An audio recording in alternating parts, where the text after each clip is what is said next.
Hello everyone, welcome back to the channel. So after playing Monk for the last 3 months and 183 Patagon levels later, I've decided to go back to Necromancer, mainly due to getting a better weapon for the tableau. If you look at our current tableau, you will notice that we lack intellect, and this is due to the lack of necromancers and wizards in the warband, hence we're losing some combat rating. For those that are interested in how to change class, I'll explain the process, and eventually I'll show the build that I have found for the Necromancer that people are currently using. Start off in West March and go to Selene's Basilica, where you will find the Shifting Flame. Select the class change, and this will take you to all the different characters available.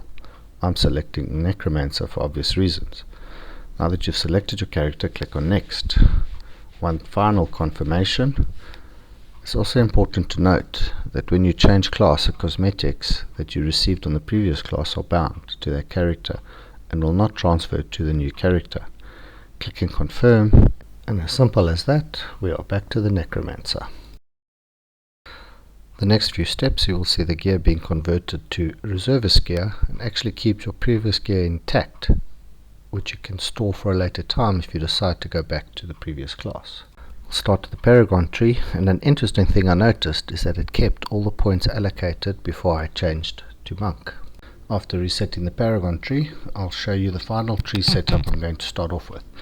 As this is going to be the farming build, I'm going to put 100 points in Vanquisher, Survivor 58 points, Treasure Hunter 83 points, Gladiator 77 points, Soldier 78 points, Mastermind 58 points, Massacre 74 points, Brawler 86 points, and the final Duelist 91 points.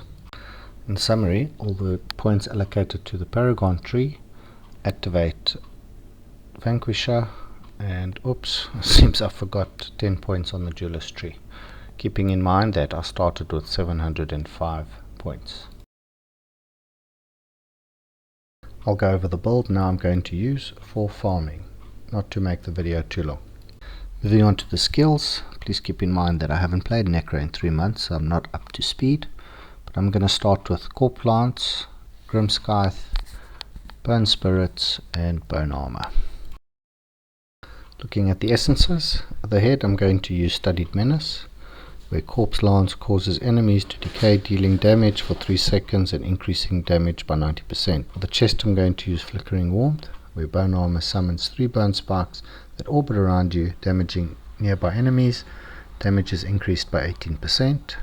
For the shoulders, I'm going to use Gravedirt's Weight, where Bone Armor grants immunity to all effects that knock you out of your position. Bone Armor cooldown is also reduced by 3.6%. The legs, I'm going to use Rosen Keening, where this increases Corpse Lance damage by 19%.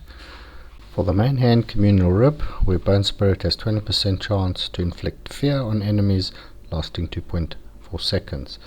And lastly, the main hand, Drifter's Fair, where Bone Spirit now unleashes a powerful skull that wanders randomly through enemies, dealing damage as it passes through them.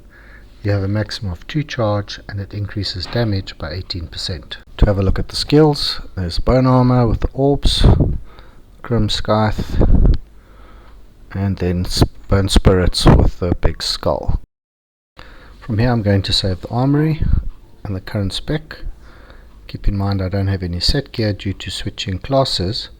I would use Isitar 4-piece set to gain speed after killing enemies, and 2-piece Shepherd and Architect to gain extra damage. I will post updates over the next few days on the final build that I go with and suits my gameplay. I hope you found this video informative. Please remember to subscribe to the channel, hit that like button, and leave a comment below. Thank you for watching.